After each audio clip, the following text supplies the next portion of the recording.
예, 오늘 수요 성경 공부에 오신 우리 성도님들을 진심으로 환영합니다. 어제 큰일이 있었죠. 새벽 밤에 저는 이제 좀 일찍 잡니다. 일찍 일어나기 때문에 일찍 자고 있는데 딸아이가 11시쯤에 와서 큰일 났다고 큰일 났다 일어나 보래요. 그래서 무슨 일인가 해서 이제 핸드폰을 보니까 비상계엄이 되었다고 해서 장난치는 줄 알았어요 처음에. 그래서 이게 무슨 일인가 했더니 이제 유튜브나 TV를 보니까 이제 군인이 국회에 막 이제 들어오고 막 이런 장면들을 봤습니다. 보면서 이게 너무 기가 막힌 일인데 보면서 이제 기도하면서 그 장면들 하나님께서 안정을 주시도록 이렇게 기도하면서 그 상황을 보고 한 1시, 2시 정도 돼서 이제 잠들어서 4시에 일어났어요. 그래서 제가 오늘 굉장히 피곤합니다. 그래서 이 말은 오늘 강의가 빨리 끝날 것 같다. 예, 그래서 감사하게도 하여튼 다 아시는 것처럼 빨리 이제 상황이 잘 종료가 되었습니다. 우리가 이제 좀 이따 이제 우리 어거스틴을 보면서 이제 그 얘기를 살짝 나올 텐데, 우리 그리스도인들이 국가에 대해서 우리가 볼 때 우리가 기도하잖아요. 우리 대한민국이 하나님의 나라가 되게 해달라고, 하나님의 뜻이 이루어지는 나라가 되게 해달라고 우리가 기도하는데, 물론 그 기도가 잘못된 건 아니지만 사실 우리가 바라고 소망해야 될 나라는 하나님의 나라예요. 이 땅에 있는 나라는 불완전합니다. 이 땅의 나라는 오늘 우리가 어제 또한 오늘 경험하는 것처럼 언제든지 평온하지만 어느 순간에 급변해버리고 굉장히 위협적이고 두려움을 있는, 그것이 이제 우리 내부의 일이든 밖에서 침입이 오든 이러한 일들이 일어나게 돼 있어요. 그렇기 때문에 이 땅에서 우리가 지금 살고 있는 이 나라가 하나님의 나라가 된다라는 것은 사실은 그 바른 우리가 관점이 아니고, 우리가 소망을 두고 정말 우리가 바라봐야 될 것은 영원히 변치 않은 또 영원한 평안과 기쁨이 넘치는 하나님 나라를 우리가 소망을 해야 됩니다. 그래서 우리가 하나님 나라를 소망하는 가운데 우리가 살고 있는 이 땅이 평안하기를 위해서 늘 기도하고, 이 땅에 이런 어려움들이 발생했을 때 실망하는 게 아니라 오히려 기도의 기회로 삼고 하나님 우리를 불쌍히 여겨주시도록 그렇게 간구하는 것이 우리 성도의 마땅한 태도일 것입니다. 그래서 이번 계기로 우리 성도들이 더 하나님 앞에 은혜를 구하고 기도해야 되는 그런 교훈을 우리가 받아야 된다고 생각합니다. 그래서 이 나라를 위해서 우리가 더욱더 힘써서 기도하는, 그래서 하나님께서 이 모든 어려움들을 잘 풀어주시되 이 일로 통해서 우리가 더 완전한 하나님의 나라를 소망하게 되는 그런 은혜가 우리 가운데 있기를 바랍니다. 자, 오늘은 이제 교부들에 대해서 이제 우리 계속 배우고 있는데 좀 고문을 당하고 있어요, 그죠? 어려운 사람들, 생소한 이름들을 보고 있는데, 초대교회 역사 이야기를 할 때 빠질 수 없는 아주 중요한 사람들만 제가 몇 명을 말씀드리고 있는 겁니다. 그래서 이 정도는 좀 한 번이라도 들어보면 나중에 또 한 번 어디 이제 기회가 될 때, 그죠? 제가 설교나 성경 공부나 아니면 여러분들 그 TV에서 이제 성경 공부하는 거, 설교하는 거 들어보시면 이 사람들의 이름들이 나와요. 그러면 그때 수요 성경 공부 때 들었던 사람이구나, 이렇게 하면 좀 더 친근하기도 할 거고, 이들이 사실은 이 초대교회 때 이미 우리가 지금 고백하는 정통신학을 다 기초를 놓았습니다. 그래서 그런 의미에서 굉장히 중요한 역할을 한 분들이에요. 그래서 그들에 대해서 간략하게, 뭐 길게 하면 뭐 한도 끝도 없습니다. 근데 아주 간략하게 몇 사람을 그렇게 살펴보도록 하겠습니다. 자, 우리 4, 5세기 우리 교부들인데 우리 지난주에 이어서 계속 봅니다. 이 갑바도기아의 세 신학자가 있어요. 이 갑바도기아라는 이제 지역이죠. 거기에 이제 그 근처 지역에 이 세 신학자인데, 세 신학자는 둘은 형제 관계고 그 나머지 한 명은 친구 관계예요. 그래서 굉장히 친밀한 세 명인데, 그냥 친해가지고 이렇게 묶어버리는 것은 아니고, 이들이 아버지 하나님과 예수님은 완전히 동일한 하나님이다, 예수님은 하나님이다라는 그 신앙 고백, 이게 이제 우리 제일 마지막 부분에 이제 니케아 공회를 볼 겁니다. 그때 이제 정리한 내용을 가장 충성스럽게 그 정통 신앙의 내용을 붙들었던 사람들이, 수호했던, 지켰던 사람들이 이 갑바도기아 새 신학자들이에요. 우리가 이제 사도행전 지금 15장을 읽었는데요. 왜 읽었냐면 이 사도행전 이 15장은 우리가 보통 학자들이 예루살렘 공의회라고 불러요. 예루살렘 회의, 예루살렘 교회 회의 이렇게 이제 부르거든요. 이게 이제 안디옥 교회에서 바울과 바나바가 사역했던 안디옥 교회에서 문제가 발생했습니다. 유대로부터 온 유대인 그리스도인들, 그러니까 유대인인데 예수님 믿는 사람들이에요. 이 사람들이 안디옥 이방인 교회에 와가지고 뭐라고 하냐면, 야, 우리가 구원받으려면 예수님만 믿는 것만 해서는 안 되고, 플러스 우리 유대인처럼 할례도 받고 율법도 지켜야 된다. 예수님만 믿는 것만으로는 안 된다. 이렇게 말을 했단 말이에요. 근데 바울은 오직 예수님만 믿으면 구원받는다고 그랬어요. 유대인처럼 될 필요 없는 거다. 이렇게 복음을 전했거든요. 근데 이게 이제 그 교회 안에서, 안디옥 교회 안에서 충돌이 난 거예요.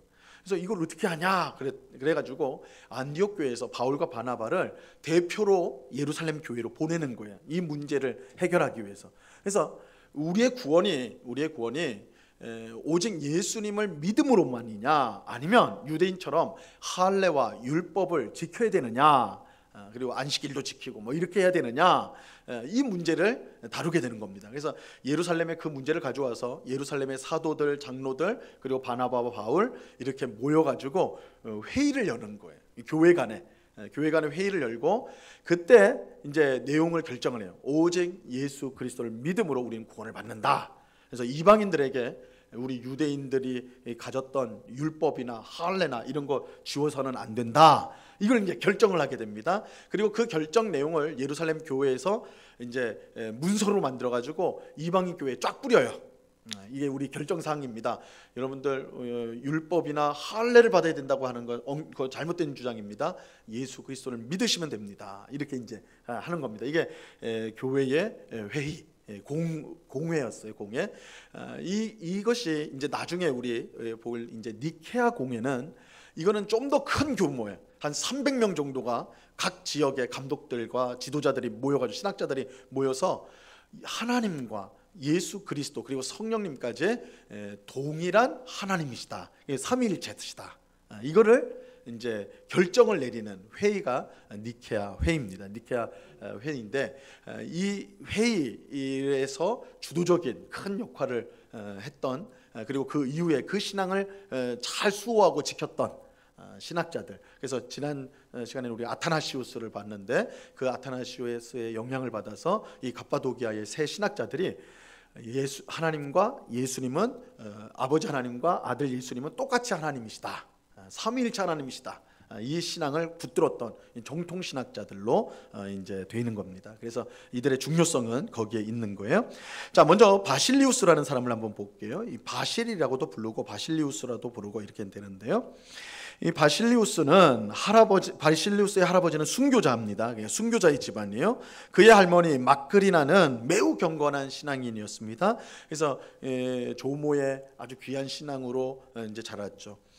디모데도 외조모가 굉장히 경건한 이제, 그리고 어머니가 경건한 신자였잖아요. 그렇게 귀한 자녀들이 컸는데, 그러니까 어머님들이 참 중요해요. 할머니도 중요하고, 이렇게 이제 바실도 할머니 마크리나가 아주 좋은 영향력을 발휘해서 이렇게 귀한 하나님의 사람이 됩니다. 바실리우스의 동생은 갑바도기아 세 신학자 중에 하나인 니사의 그레고리입니다. 그레고리가 두 사람이에요. 그래서 이제 구별하기 위해서 지역 이름을 댑니다. 그래서 니사의 감독이었던 니사의 그레고리, 그리고 나지안 주스의 지방에서 활동했던 그레고리, 이 두 사람을 구별하기 위해서 앞에 지역명을 붙였습니다. 그래서 이 니사의 그레고리는 이 바실리우스하고 형제 관계예요. 동생이에요, 동생. 바실리우스는 대략 27살에 기독교로 이제 개종을 했고요. 수도원적인 금욕적 삶을 살았습니다. 그는 370년에 가이사랴의 감독으로 임명이 되었고, 아타나시우스를 따라서 반아리우스 입장에 서서 니케아 정통신앙 변호에 앞장섰습니다. 여기서 아리우스라는 사람은 이제 여기서 이제 중요한 싸움인데, 이 갑바도기아 세 신학자가 반대하고 싸웠던 사람이 아리우스하고 그 아리우스 주의자들이에요. 아리우스 주의자들은 주장은 이겁니다. 하나님, 참 하나님은 아버지 하나님, 성부 하나님이고 예수님은 하나님이 아니다 그랬어요. 이제 예수님은 피조물이다. 그런데 그냥 보통 피조물은 아니고 최고의 피조물이다. 그래도 하나님이 아닌 거죠. 피조물이란 건 만들어졌으니까. 이게 이제 아리우스가 주장했던 거예요. 여기에 이제 아타나시우스하고 이 니케아 회의에서 이제 그 격렬하게 싸우게 됩니다. 그래서 성경적 교리를 세우게 되는데 아버지와 아들과 성령은 동일하신 하나님이시다. 이게 삼위일체 신학을 세우게 되는 것입니다. 그래서 이 아타나시의 영향을 받아서 이 바실리우스도 이 니케아 정통 신학, 삼위일체 신학을 변호에 앞장을 섰습니다. 로마 황제 발렌스는 바실리우스를 회유하기 위해 모데스투스라는 사람을 보내는데요. 모데스투스는 자신의 권위를 내세우며 네가 만약 아리우스주의를 따르지 않으면 재산을 몰수하고 추방하고 고문하고 죽이겠다. 이게 두렵지 않느냐? 이렇게 물었어요.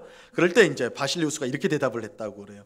이제 박스 안에 있는 거 보세요. 참 이게 우리 초대교회 우리 신앙의 선배들이 가지고 있는 아주 신앙적 기계를 우리가 볼 수 있는데 뭐라고 말하냐면, 그럼요, 재산 몰수로 하셨는데 아무것도 가지지 않는 사람은 빼앗길 것이 없으니 두려워할 필요가 없습니다. 나에게 있는 것이란 다 떨어진 누더기 옷과 몇 권의 책뿐입니다. 이제 이 감독이었는데, 감독이라는 것은 그 지역 교회의 이제 담임 목사이 쉽게 말해서, 그죠? 근데 굉장히 검소했다는 것을, 사실 검소하다고 표현하면 안 돼요. 거의 금욕적인 삶을 산 거예요. 그러니까 자신의 재산을 다 팔아서 가난한 자들에게 주고, 그렇게 이제 자신에게는 누더기 옷밖에 없다, 이렇게 이제 말을 하는 겁니다. 그러니까 재산을 몰수하겠다, 전혀 두려움이 안 되는 거예요. 난 재산이 없으니까, 그죠? 또 추방을 하겠다 하셨는데 갈 곳도 없고 거할 곳도 없는 나에게 추방이란 별 의미가 없습니다. 내가 좋은 집에서 살고 있으면 추방당한다면 무서울 텐데 내가 그렇지 않습니다. 내가 예수님도 뭐라고 그래요? 인자는 머리 둘 곳이 없다 그러셨죠. 이 바실리우스도 똑같이 그런 자신의 머리 둘 곳 없는 그런 삶을 살았던 거예요. 지금까지 나그네로 자기가 살아왔다. 그러니까 추방하는 거 전혀 문제가 안 된다. 자, 고문이라고 하셨는데, 고문을 하겠다. 그러니까 고문이라고 하셨는데, 그 땅에 묻힐 사람에게 무엇이 소용이 있겠습니까? 그죠? 야, 나를 고문하십시오. 나는 언제든 죽을 건데, 그건 무슨 문제가 되겠느냐. 그리고 이제 죽음이라고 하셨는데, 죽음은 저의 은인입니다. 그냥 무섭지 않습니까? 나를 죽이시겠다고요? 죽음은 저에게 은인이에요. 은인. 왜냐하면 죽음으로 인해 저는 하나님께로 갈 수 있기 때문입니다. 얼마나, 그죠? 이 신앙의 기백이라는 것이 대단하죠. 나는 그분을 위해 살고 그분을 위해 존재하고 그분에게 돌아가기만을 손꼽아 기다리고 있습니다. 어떻게 보면 이 히브리서에서 세상이 감당할 수 없는 신앙의 위인이라는 것이 바로 이런 모습 아닐까요? 그죠? 정말 세상에서 보면 완전 거짓골 같고 아무것도 없는 사람 같지만 세상이 감당하지 못할 믿음을 가진 사람이다라는 것을 우리가 알 수가 있습니다. 자, 이 바실리우스는 엄격한 금욕 생활로 인하여 49세의 나이에 주님의 부르심을 받아요. 상당히 이제 좀 일찍 죽는 것이죠. 그는 평생 니케아 정통 신앙을 고수하고 가르쳤던 경건한 인물이었습니다. 그래서 사람들은 그를 가리켜 위대한 바실리우스라고 불렀습니다. 바실리우스의 금욕적인 삶은 수도원 운동에 이제 영향을 끼쳤습니다. 그래서 초대교회 때 이제 그 로마 제국이 기독교를 공인하게 돼요. 콘스탄티누스 황제가 이제 더 이상 기독교를 핍박하지 마라, 기독교를 인정하라. 그리고 좀 있으면 기독교가 국교가 됩니다.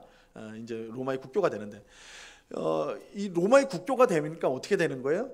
예전에는 예수 믿으면 집에서 쫓겨났고 예수 믿으면 직장에서 쫓겨났어요. 그런데 국교가 되면 예수 안 믿으면 쫓겨나는 겁니다. 완전 뒤집히는 거예요. 예수 안 믿으면 쫓겨나요. 예수 안 믿으면 직장을 구할 수가 없어요. 예수 안 믿으면 공무원도 못 되는 거예요. 그죠? 이게 완전히 역전이 됐어요. 근데 이게 문제가 뭐냐면, 우리가 생각할 때는 그럼 참 좋겠다. 우리 대한민국이 다 예수 믿는 사람 됐으면 좋겠다. 이 국교가 됐으면 좋겠다. 이거 비슷한 건데, 그럼 진짜 좋을까? 진짜 좋을까? 사실은 이렇게 기독교인들이 많아지고 전체가 그렇게 되면 어떤 현상이라면 타락 현상이 일어나요. 신앙적으로 타락이 일어납니다. 예수 안 믿으면 핍박받아요. 그러니까 나는 믿음이 없는데도 믿는 척 해야 돼요. 하나님 안 믿는데도 주일날 교회 가야 돼요. 안 가면 핍박받는데 손해를 보니까, 그죠? 그러니까 믿음 없는 사람들이, 위선적인 신앙을 가진 사람이 점점 늘어나게 되는 거예요.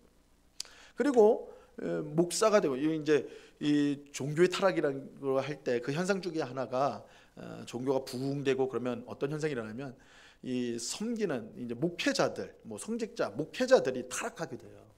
왜냐하면 많은 재물이 모이게 되고 힘을 갖게 되고 이러니까 타락하게 되는 겁니다. 그러니까 이전에는 목사가 되고 감독이 되면 이거는 목숨을 내놓고 해야 되는 거예요. 순교를 각오하고 해야 되는 거거든요. 근데 기독교 국교가 되니까 어떻게 돼요? 그때부터는 명예와 그저 부와 이런 자리가 돼 버리는 거예요. 그러니까 엄청 타락하게 되는 성직자들이 엄청 타락하게 됩니다. 이게 가장 극치가 이제 중세교회예요.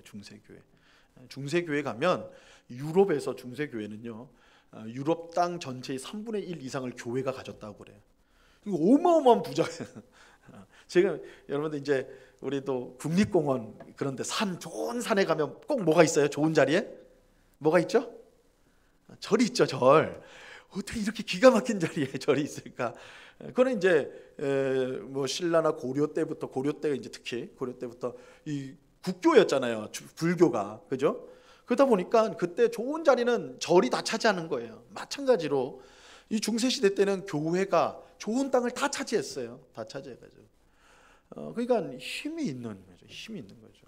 그러니까 온갖 타락이 다 일어나는데 그래서 지금도 끔찍한 얘기지만 중세 시대의 수도원들 있잖아요. 수도원들은 기본적으로 독신 생활을 합니다. 그죠? 지금도 신부님들 다 독신, 수녀님들 다 독신이죠. 근데 수도원들 중세 시대의 큰 수도원들 이제 그 주변에 땅을 파보면 유아 시체들이 그렇게 많이 나와요. 이게 무슨 일이에요?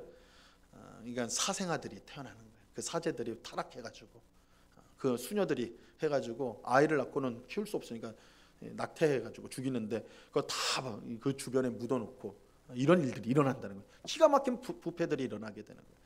이 초대교회도 마찬가지예요. 국교가 되니까 그런 현상이 일어났어요. 그러니까 어떻게 됩니까? 참 신앙을 가진 사람들이 야 이렇게 하면 안 된다. 그래서 그때부터 수도원 운동이 일어나는 거예요. 수도원인데 이렇게 부패한 교회에 우리가 있으면 안 되겠다. 그래서 수도원을 만들어서 우리가 철저하게 하나님을 섬기자. 그래서 들어보셨는지 모르겠지만 그때 이제 사막으로 가는 사람들도 있어요. 사막 교부라고 하는 사람들도 있고 사막의 은자들, 숨어서 신앙생활하는 사람들이 그들은 사막에 가서 극단적인 금욕 생활을 하는 거예요. 그러면서 하나님 앞에 더 가까이 나가려고 했던 이런 현상이 바로 교회가 부패하면서 일어나는 현상들. 근데 수도원 운동도 그런 영향이 있습니다. 자, 이 바실리우스는 이런 수도원 운동에 많은 기여를 했는데요. 규율을 썼어요. 규율. 대규율, 소규율, 작은 규율 이거를 이제 책을 남겨가지고 그것이 뿌리가 돼가지고 이제 서방 교회의 베네딕트 이제 수도원 굉장히 큰 수도원 운동인데 거기에 큰 역할을 하게 됩니다. 자, 바실리우스는 그의 친구였던 나지안주스의 그레고리와 함께 규율을 썼습니다. 자, 밑에 이제 두 번째 인물은 니사의 그레고리입니다. 이 니사의 그레고리는 바실리우스의 동생이에요. 방금 우리가 봤던 바실리우스의 동생인데 똑같이 이제 경건한 가정에서 자랐죠. 하지만 그는 예배당에 가면 잠만 잤어요. 얼마나 친숙합니까, 그죠? 예배당만 가면 잠을 잤어요. 근데 어느 날 이 사람이 꿈을 꿔요. 꿈을 꾸는데 어떤 꿈이냐면 40명의 세베스테 순교자들이 이 세베스테라는 건 지역 이름인데 그 세베스테라는 지역에 군인 40명이요. 우리는 예수님만 섬깁니다. 이렇게 이제 한 사람들인데 로마 황제가 아니다. 로마 황제도 신이니까 같이 섬겨라. 이렇게 했어요. 그래서 아닙니다. 우리는 예수님만 하겠습니다. 그래서 다 죽임을 당합니다. 그래서 이 40명의 세베스테 순교자들이라고 부르는데 이 40명이 이 니사의 그레고리의 꿈속에 탁 나타난 거예요. 40명이 나타나서 뭐라고 그래요? 너 이렇게 신앙생활 할래? 너 잠만 잘래? 너 이렇게 엉터리로 할래?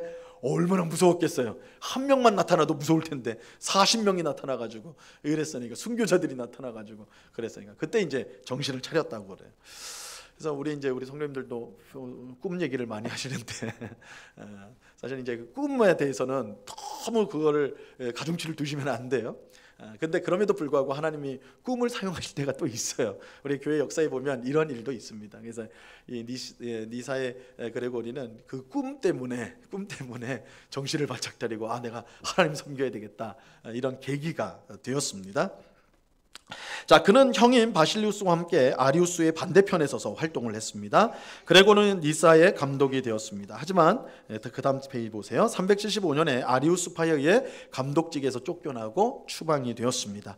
그 후에 아리우스를 반대하는 황제가 세워지면서 그레고리는 다시 이 교구로 돌아올 수 있었는데요. 그레고리는 381년에 열린 콘스탄티노플 공회에서 니케아 정통신앙을 지키는데 앞장을 서게 됩니다. 그래서 이 앞에 바실리우스도 그렇고 니사의 그레고리도 그렇고 니케아의 신앙, 정통신앙, 아버지 하나님, 아들 하나님은 똑같이 하나님이시다. 신성이 똑같이 하나님이시다. 그리고 성령님도 똑같이 하나님이시다. 이 삼위일체 신앙을 수호했던, 지켰던 신학자라고 할 수가 있습니다. 자, 세 번째 인물입니다. 갑바도기아의 세 번째 이제 인물인데요. 나지안 주스의 그레고리입니다. 나지안 주스에서 태어난 그레고리는 이게 지역 이름이에요. 나지안 주스가 지역 이름인데 그 그레고리는 그러니까 앞에 니사의 그레고리랑 구별을 하려고 이렇게 이름이 똑같으니까 지역 이름으로 앞에 쓰는 겁니다.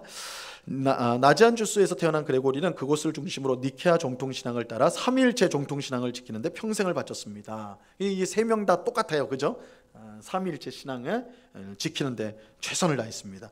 그는 신학자 혹은 삼위일체 신학자라는 별명으로 불렸습니다. 그는 가이사랴에서 바실리우스를 만나 평생 친구가 됩니다. 그는 아테네로 오는 도중 폭풍의 위험 속에 있을 때 주님을 만났고 자신의 삶을 드리겠다고 맹세했습니다. 니사의 그레고리는 꿈속에서 순교자들이 나타나서 혼내가지고 정신을 차렸잖아요. 이 이제 나지안 주스 그레고리는 이 폭풍을 만났어요. 아테네로 가다가 폭풍을 만나가지고 야, 이거 죽게 생겼다. 하나님 한 번만 살려주시면 내가 주님을 위해 살겠습니다. 이렇게 돼버린 거예요. 그러니까 이게 사실 우리가 교회사를 읽어보면 참 흥미로운 게 이런 인물들이 곧잘 있어요. 종교개혁의 가장 거두라고 할 수 있는 마틴 루터가 그랬습니다. 이 마틴 루터는 원래 법률가였어요. 법을 공부하는 사람이었습니다.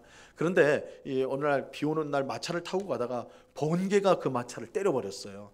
그래서 이제 루터가 튕겨져 나가버렸어요. 좀 이야기 버전들이 있는데 아마 그 옆에 친구가 같이 타고 있었는데 친구는 아마 죽은 걸로 알고 있고 루터는 죽진 않았어요. 그때 이제 소원을 하게 돼요. 살려주신다면 내가 주님을 위해 살겠습니다. 살아요. 그래가지고 루터가 이제 사제가 됩니다. 사제의 길로 들어서고 나중에 이제 종교 개혁을 일으키는 하나님께서 쓰시는 인물이 되죠. 그러니까 인생 속에 이런 큰 위험들, 큰 고난, 큰 어려움이 인생을 역전시키는 그런 일들을 하게 된다. 이게 우리 교회사를 보면 이러한 인물들이 곧잘 있습니다. 우리 이제 감리교 운동을 하는 지금 우리 감리교회 있잖아요. 거기에 이제 감리교 처음 그 운동을 시작했던 사람이 요한 웨슬레입니다. 요한 웨슬레. 요한 웨슬레는 말을 타면서 복음을 전하는 그런 사람인데 이 요한 웨슬레도 완전히 이제 신앙적인 큰 이제 뭐라고 할까 변곡점 변화되는 그거는 미국으로 가는 배에서 폭풍을 만나가지고 거의 침몰 직전까지 간 거예요. 그래서 웨슬레가 야 이거 죽었구나. 내가 여기서 이제 죽는구나. 원래 이제 미국으로 복음 전하러 가는 길이었으니까 내가 이제 순교하는구나. 복음도 못 전하고 죽겠구나 이러고 있는데 갑자기 배 안에서 찬송 소리가 들리는 거예요. 찬송 소리가. 그래서 이상하다 이게 뭐지 해서 다 들어가 보니까 거기에 이제 모라비안 성도들, 이제 독일의 경건주의 성도들이에요. 아주 뜨거운 신앙을 갖고 있는 형식적인 신앙이 아니라 아주 뜨거운 신앙을 갖고 있는 사람들인데 그 모라비안 교도들이 방 안에서 찬송을 하는데 그 얼굴 표정을 보니까 너무나 평안한 거예요. 너무나 평안한 거예요. 자기는 지금 두려워가지고 막 이러고 있는데 그 안에 있는 성도들이 너무나 평안하게 찬송을 하는 걸 보고 이야, 예수 믿는 게 이런 거구나. 이걸 이제 깨닫게 돼요. 그래서 이제 영국으로 다시 돌아오는데 또 그 다음에 이제 로마서를 읽으면서 완전히 바뀌는 그런 체험을 하게 되죠. 이처럼 인생의 어떤 큰 위기를 통해 가지고 하나님께서 한 사람의 인생을 바꿔놓는 그런 것들을 이제 위기를 통해서 한다. 이 나지안 주스도 그런 경우라고 할 수가 있습니다. 아테네에서 12년 정도를 머물며 수사학을 배웠습니다. 이때 세례도 받았는데요. 친구인 바실리우스의 초청으로 함께 수도원 공동체를 세우고 규율을 정하였습니다. 이 규율은 동서방 교회의 수도원 생활의 규율이 됩니다. 로마 황제 콘스탄티누스 2세와 이어서 황제가 된 율리아누스, 발렌스 등은 모두 아리우스주의를 황제들이 아리우스주의를 지지를 했어요. 이런 상황 속에서 친구 바실리우스의 강권으로 그레고리는 사시 말하는 지역에 감독이 됩니다. 하지만 얼마 지나지 않아 그의 부모님이 죽게 되어서 고향인 나지안주스로 돌아가 그곳에서 이제 감독 활동을 해요. 하지만 건강이 좋지 않아서 1년 만에 사임을 하고 이후에 수도원 생활을 합니다. 아리우스를 지지하는 황제 발렌스가 죽고 니케아 정통신앙을 지지하는 테오도시우스 1세 황제가 이제 테오도시우스 1세가 황제가 돼요. 황제는 그레고리를 콘스탄티노플 대감독으로 초청하여서 큰 사역을 맡기게 됩니다. 이때 그레고리는 니케아 교리의 삼위일체론을 변호하는 5편의 신학 연설을 하게 되었는데, 그래서 이제 그를 진정한 신학자다, 그래서 신학자 그레고리라고 불렸습니다. 그는 381년에 열린 콘스탄티노플 공회에서 사회를 맡았고 325년에 확립된 니케아 종교신학을 재확인하였습니다. 그래서 이 세 명의 갑바도기아 신학자들, 바실리우스, 니사의 그레고리, 그리고 나지안주스의 그레고리는 공통점이 분명하죠. 삼위일체 신학을 분명히 했던, 삼위일체 신앙을 분명히 지켰던 사람들입니다. 그래서 이런 신학자들을 통해서 오늘날 우리가 삼위일체 하나님을 바르게 정통신학으로 고백을 하는 것입니다. 자, 두 번째 보시면요, 요한 크리스토톰이라는 인물인데요. 이 요한은, 이름이 요한이에요. 요한은 아버지가 일찍 돌아가셨지만 경건한 어머니인 안투스에 의해 잘 양육이 되었습니다. 우리 아까 바실리우스는 할머니, 그죠? 할머니가 아주 잘 경건하게 키웠는데 여기는 어머니예요. 안투스에 의해서, 어머니에 의해서 잘 양육이 됐어요. 당시 아리우스파가 득세하여서 니케아 정통신앙을 지키는 지도자를 찾기가 어려웠습니다. 사람들은 정통신앙을 가진 바실리우스와 그의 동료 요한에게 관심을 가졌습니다. 바실리우스의 강권으로 요한은 감독이 되었으나 그것을 부담스러워하여 수도사의 삶을 살게 됩니다. 요한은 6년 정도의 수도 생활을 마치고 안디옥으로 돌아와서 사제의 직분을 받게 되어 그는 12년 동안 감동적이고 성경적인 설교로 큰 영향력을 끼치게 됩니다. 그래서 사람들이요, 그런 요한에게 별명을 붙여줘요. 크리스토톰이라는 별명을 붙이는데, 이 별명의 뜻이 황금입이에요. 황금입. 이게 무슨 뜻일까요? 황금입. 입이 누러해가지고 황금입일까요? 아니겠죠. 입을 열면 황금이 쏟아지는 것처럼 설교를 기가 막히게 잘한 거예요. 모든 설교자의 이상적인 분이겠죠. 하여튼 설교를 그렇게 잘했다고 그래요. 그래서 그를 황금입이다. 그래서 크리소스톰이라고 그렇게 별명을 붙였습니다. 398년에 콘스탄티노플 감독이 되었습니다. 요한은 이당 사당을 가지고 사치스러운 삶을 살던 왕후 에우독시아의 죄를 지적하며 비판을 하게 됩니다. 이 일로 추방되었고 407년에 하나님의 부르심을 받게 돼요.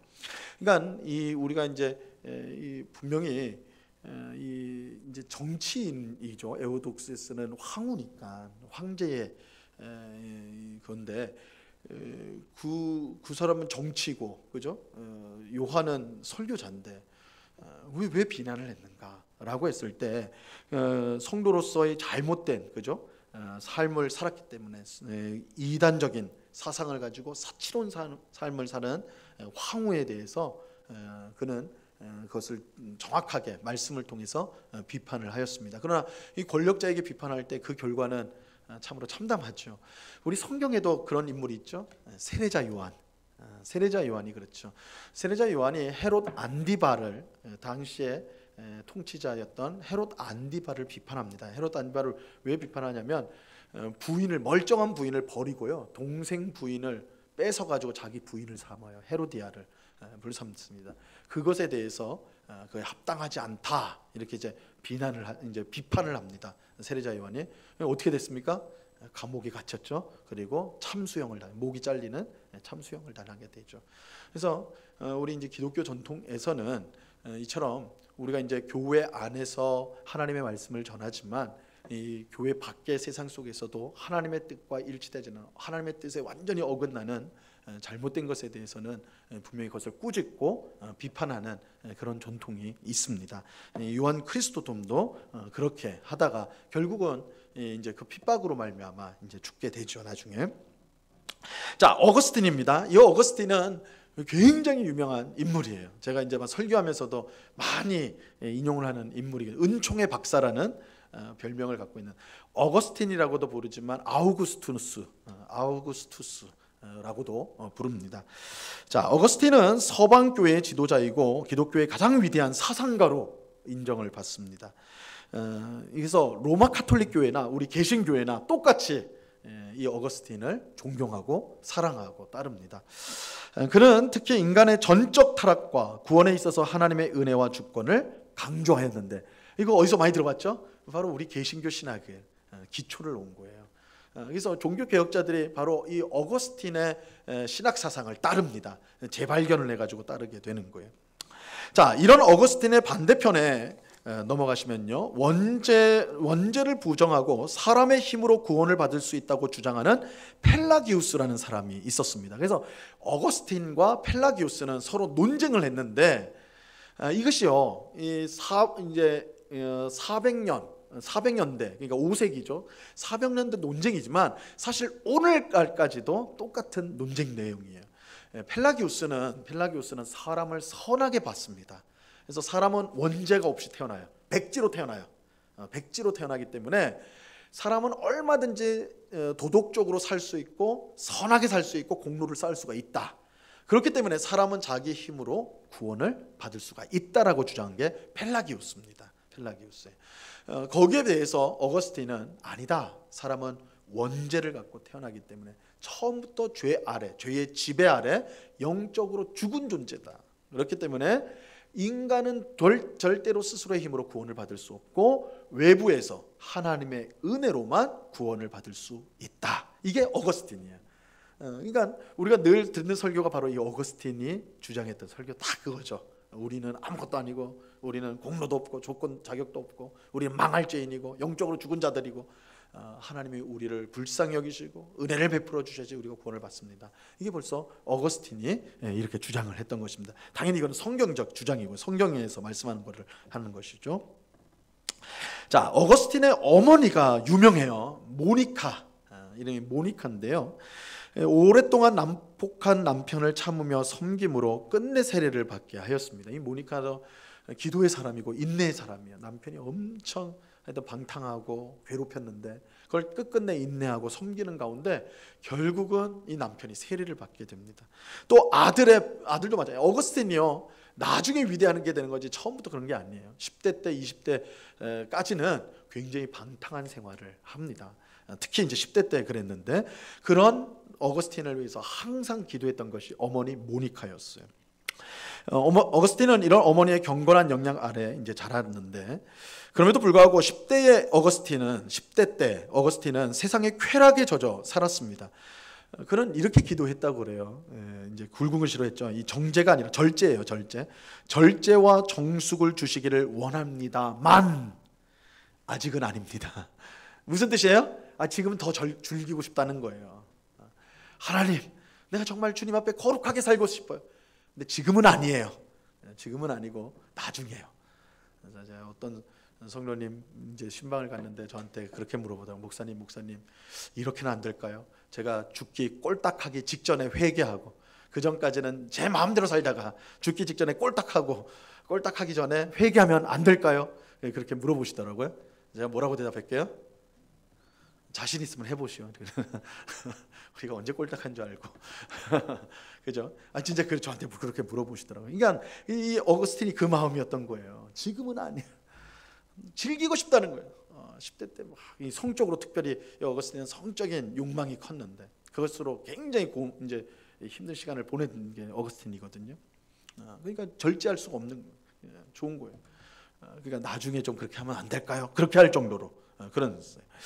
자, 철학에 심취한 어거스틴은 마니교에 빠지게 됩니다. 이 마니교는요, 짬뽕이에요, 짬뽕. 그래서 영지주의, 불교, 기독교, 힌두교 다 들어가는데 주가 조로아스터교입니다. 조로아스터교는 이란에서 발생한 종교인데 기원전 8세기 정도부터니까 굉장히 오래된 역사가 있는 종교입니다. 근데 이 종교는요, 굉장히 선명해요. 이 세상은 성과 악, 빛과 어둠, 이 둘이 싸우는 거라는 거예요. 그래서 하나님도 좋은 하나님이 있고 악한 신이 있고, 그러니까 악한 하나님이 있고, 그죠? 빛의 하나님이 있고 어둠의 하나님이 있어서 둘이 싸우는 거라는 거예요. 아주 완전히 딱 둘을 갈라놓고 그 사이에 전쟁이다 이렇게 이제 가르쳤던 것이 마니교입니다. 마니교. 이 마니교는 이란에서 이렇게 이제 발생했기 때문에 조로아스터교가 이란에 아직도 이제 그 성도들이 있어요. 마니교도로 10년을 이제 어거스틴이 지내게 됩니다. 그래서 그 동안에는 이제 기독교를 거부하게 되죠. 또 어거스틴은 젊은 여성과 동거해요. 결혼이 아닙니다. 동거를 하면서 아들을 낳게 됩니다. 근데 이런 어거스틴의 신앙적 방황을 흔들리지 않고 기다려준 사람이 바로 어머니 모니카였어요. 마니교에 빠져있던 어거스틴은 점점 회의감을 가지게 되고 대신 철학에서 답을 찾았습니다. 이때 그를 적극적으로 도왔던 사람이 심플리키아누스라는 사람인데요. 그는 어거스틴의 영적 지도자이며 친구였습니다. 또 이제 훗날 밀라노의 감독인데요. 어거스틴은 신플라톤주의에 심취하였지만 그 한계성도 알고 있었어요. 그러니까 철학에 깊이 심취했는데 이게 이제 중요한 거는 신플라톤주의라는 것이 이제 철학 얘기니까 어려운 얘기인데 이제 플라톤이라고 하면 이 땅에 눈에 보이는 물질적인 것은 열등한 거고 이것은 그림자라는 거예요. 저 하늘에 진짜가 있다는 거예요. 저 하늘에 진짜. 이게 이제 플라톤주의예요. 플라톤주의. 그러니까 이제 이 어거스틴이 여기 주의에 막 빠져들으니까 이게 기독교 신앙이랑 많이 맞닿게 되는 거예요.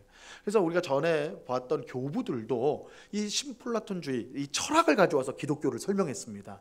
그러니까 이게 기독교를 설명하는데 흡사 많은 부분들을 가져올 수가 있는 거예요. 어거스틴도 그렇게 해서 이 철학을 통해서 기독교에 대해서 점점 이제 젖어든 것이죠. 하지만 어거스틴은 이 철학의 한계에 대해서도 분명히 알고 있었습니다. 철학은 어거스틴이 하나님께로 가는 하나의 과정이 되었습니다. 어거스틴이 하나님께로 가기 어려웠던 것은 그의 육적 욕망, 특별히 성적 욕망 때문이었어요. 자신은 이 욕망을 제거하고 변치 않고 신앙생활을 할 자신이 없었습니다. 그래서 이것 때문에 엄청 괴로워했어요. 엄청 괴로워했어요. 그래서 막 자기가 어떻게 살아야 될지는 알겠는데, 근데 이거 도무지 이 욕망을 버릴 수가 없는. 그래서 어떻게 하는지 너무 괴로우니까 막 눈물을 흘리면서 무화과 나무 안에서 그렇게 그렇게 있었는데, 이때 이제 정원에서 그러고 있었거든요. 나무 밑에서 막 그러고 있는데, 이 굉장히 유명한 이야기입니다. 막 있었는데 저쪽에서 노랫소리가 들리는 거예요. 어린아이가 부르는 노랫소리가. 근데 노래 가사가 톨레레게 들고 읽어라, 들고 읽어라. 이 노래 가사가 들린 거예요. 어거스틴이 이건 뭔가 하나님의 뜻이 있나 보다 해가지고 집에 들어가가지고 성경을 펼쳐요. 성경을 탁 펼쳐서 들고 읽으라고 그랬으니까 성경을 들고 펼쳐서 읽었어요. 뭘 읽었느냐 보세요. 로마서 13장 13절과 14절을 읽었습니다. 같이 읽어볼게요. 시작. 낮에와 같이 단정해 가고 방탕하거나 술 취하지 말며 음란하거나 호색하지 말며 다투거나 시기하지 말고 오직 주 예수 그리스도로 옷 입고 정욕을 위하여 육신의 일을 도모하지 말라. 이 말씀을 딱 읽을 때 복음의 빛이 어거스틴의 마음속에 파고 들어온 거예요.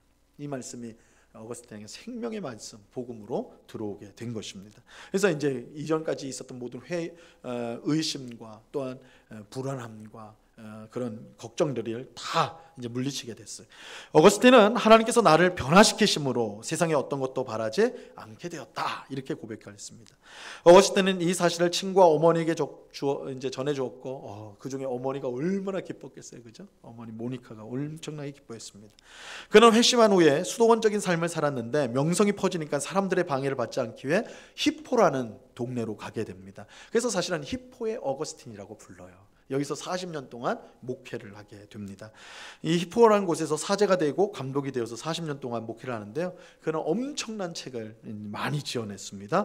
그리고 이단들과 아까 이제 말씀드렸던 펠라기우스와 같은 이단들과의 논쟁을 벌였고요. 그는 죽기 전 10일 동안 사람들의 방해를 받지 않고, 그래서 사람들이 들어오지 못하도록 했다고 그래요. 음식을 주는 사람하고 약 주는 사람만 들어오고 아무도 들어오지 못하도록 했다고 그래요. 그러면서 회개하고 기도하는 시간, 주님 만나기 10일 전에 그렇게 10일 동안을 보냈다고 합니다. 어거스틴은 게르만 민족에게 로마가 멸망당할 때 하나님의 도시라는 하나님의 도성 혹은 하나님의 도시라는 대작을 쓰게 됩니다. 큰 책이에요. 로마의 멸망이 그 기독교 신앙 때문이라는 비난에 맞서서 이 신자가 역사를 어떻게 보고 하나님 나라를 어떻게 이해하는지에 대한 것을 기록하게 됩니다. 그래서 기독교인이 가지고 있는 역사, 하나님께서 역사를 이끌고 가고 계신다라는 것들을 그 속에서 섭리, 하나님의 섭리에 대해서 강조를 하고, 우리가 바라봐야 될 나라, 완전한 나라는 로마가 아니다. 당시에 사람들은 로마야말로 로마 교회가 최고의 교회였잖아요. 그러니까 로마야말로 하나님의 도성이다 했지만 어거스틴은 아니다. 로마는 하나님의 도성이 아니고 우리가 바라보는 것은 하늘에서 내려오는 새 예루살렘 성의 진정한 우리가 바라봐야 될 하나님 나라 도성이다. 이것을 이제 그 책을 통해 기록을 한 겁니다. 그래서 우리가 이제 제가 처음에 말씀드렸던 그 내용들과 연결되는 거예요. 자, 또 어거스틴은 펠라기우스에 맞서서 은혜론을 강조했는데요. 이 둘 사이의 논쟁의 핵심은 원죄에 관한 것이었습니다. 펠라기우스는 원죄를 인정하지 않게 타락을 인정하지 않고 자력구원, 스스로의 힘으로 구원이 가능하다고 주장했어요. 하지만 어거스틴은 사람이 원죄로 인해 죄의 지배 아래에 있다라고 말했습니다. 죄를 지을 수밖에 없는 상태라는 뜻입니다. 이것이 이제 전적인 타락이라는 거예요. 영적인 죽음 가운데 있는 사람은 하나님을 믿거나 찾거나 따를 수가 없습니다. 하나님의 전적인 은혜가 아니면 구원은 불가능한 거예요. 이게 성경의 교리고 어거스틴이 그것을 정확하게 설명을 한 겁니다. 성경의 내용을 설명을 한 거예요. 그래서 이 어거스틴은 사람을 네 개로 이제 분류를 하는데요. 타락전 아담은 어떠냐? 죄를 지을 수도 있고 안 지을 수도 있는 존재예요. 왜냐하면 하나님이 주신 이 자유의지가 순수한 자유의지이기 때문에 이제 자기가 죄를 지을 수도 있고 안 지을 수도 있는 능력이 있는 겁니다.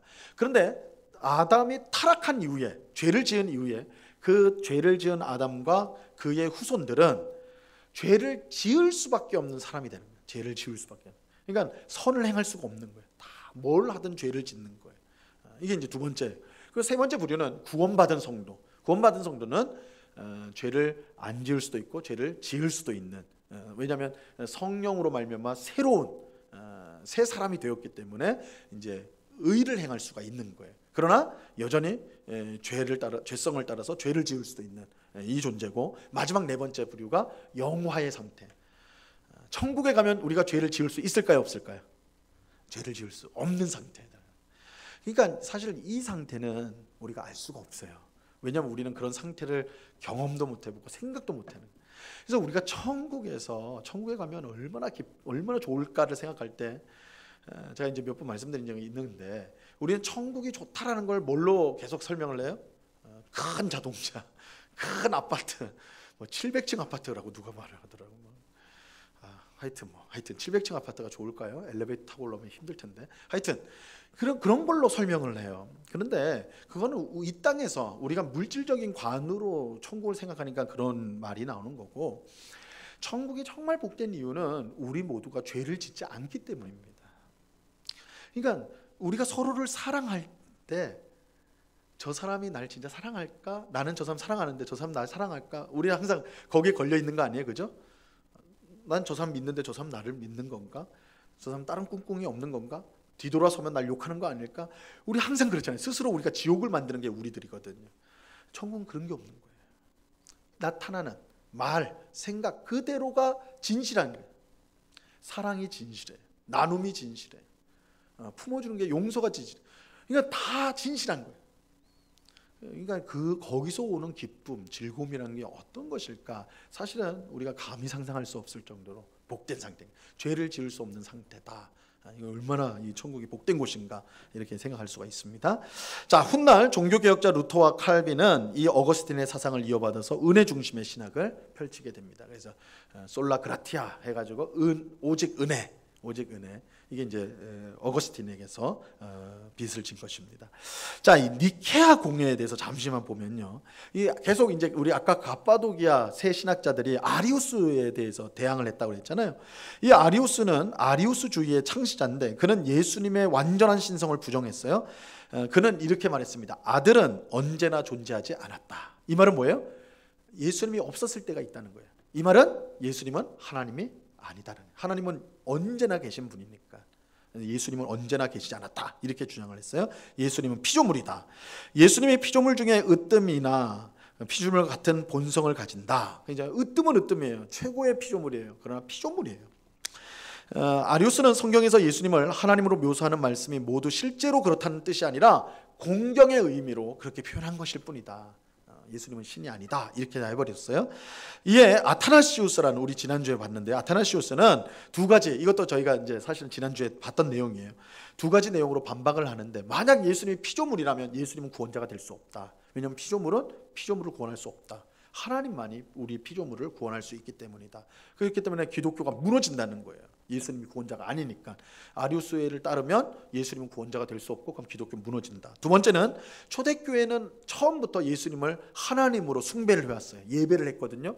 만약에 예수님이 하나님이 아니라 피조물이라면 우리 모든 성도들은 우상 숭배자들이 된다. 하나님이 가장 싫어하는 우상 숭배자가 된다. 이렇게 이제 두 가지 논리를 제시하면서 아리우스가 틀렸다 주장을 했습니다. 자, 2번 보세요. 아리우스는 성부와 성자의 관계를 유사 본질이라고 주장을 했습니다. 유사 본질. 유사하다는 게 뭐예요? 비슷하다는 거예요. 똑같지 않다는 거예요. 그죠? 아버지와 아들은 비슷하지 똑같은 건 아니야. 이게 아리우스가 주장한 거예요. 이거를 이제 호모이우시우스라고 그래요. 호모라는 말은 같다라는 거예요. 같다. 하나다. 호모.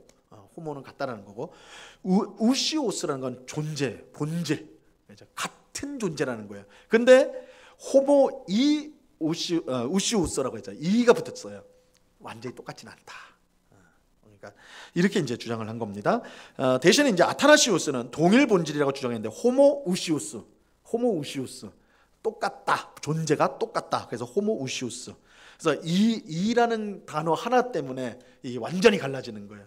그러니까 이 신학이라는 게요, 이 철자 하나로 완전히 갈라집니다. 그죠? 호모이우시우스냐 호모우시우스냐에 따라서 완전히 뜻이 달라져 버리는 거예요. 자, 이 문제를 두고 325년에 니케아에서 약 300명의 사람이 모여 종교 회의를 여는 거예요. 기독교 회의. 완전히 세계 회의가 열렸어요. 이 회의는 최초의 기독교 세계 회의라고 할 수 있습니다. 이 회의는 기독교를 공인한 콘스탄틴 황제가 소집한 것이었습니다. 이 회의에서 아리우스 문제가 심각하게 다뤄졌고 신경을 작성하기로 결론을 내렸는데, 거기에 동일 본질이란 말을 넣기로 했습니다. 이는 아리우스주의의 패배를 상징합니다. 이때 만들어진 신경을 니케아 신경이라고 합니다. 그래서 니케아 신경 중에 예수님에 대한 신앙 고백이 이렇게 돼 있어요. 이 박스에 나와 있는 내용을 한번 읽어보시죠. 시작.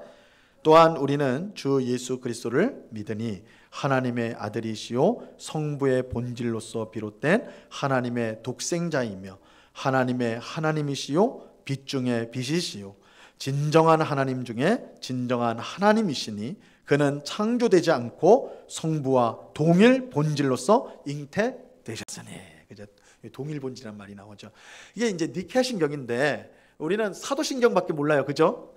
근데 이제 동방교회에서는 니케아 신경을 예배 시간에 신앙 고백으로 합니다. 그래서 이 니케아 신경은 사도신경보다는 훨씬 상세해요. 우리는 성령님에 대해서 성령을 믿사오며 해서 끝나버리죠. 그냥 성령을 믿는다 이랬는데, 이제 니케아 신경은 성령에 대해서도 이제 설명을 붙입니다. 열어요. 그래서 길어요. 그러니까 우리가 만약에 동방교회였다면 사도신경 외우는 거 굉장히 힘들었을 거예요. 이 니케아 신경 외우는 걸. 근데 이 내용들은 우리 정통신앙 삼위일체 하나님에 대한 신앙이 무엇인지를 아주 잘 상세하게 설명했다라는 점에서 굉장히 중요한 역할을 한다고 할 수가 있습니다. 예, 오늘은 여기까지 하도록 하겠습니다. 기도하겠습니다. 하나님 아버지 감사합니다. 삼위일체 하나님에 대한 분명한 정통신학을 세우고 그것을 지키기 위해서 온갖 핍박을 마다하지 않았던 우리 믿음의 선배들을 봅니다. 정말 신앙 때문에 오는 핍박을 두려워하지 않고 오히려 그것을 통하여 하나님께 더 가까이 나가기를 원했던 우리 신앙의 선배들의 모습을 본받게 하옵시고, 오늘날 우리가 예수님을 믿고 예수님의 제자라고 하지만 얼마나 세상 사람들과 닮았는지 세속화되었는지를 우리가 돌아보게 하옵시고, 우리 초대교회 성도들의 아름다운 신앙의 모습, 결기 있는 그 신앙의 모습을 본받아 주님 앞에서 정말 하나님 기뻐하시는 성도의 모습으로 계속해서 자라가고 성숙해가는 저희 모두가 되게 하여 주시옵소서. 우리 신앙의 선배들이 남겨준 이 귀한 신앙 고백들을 우리가 붙들고 또한 우리 후손들에게 계속해서 계승해가는 저희 모두가 되게 하여 주시옵소서. 감사하며 예수 그리스도 이름으로 기도드리옵나이다. 아멘.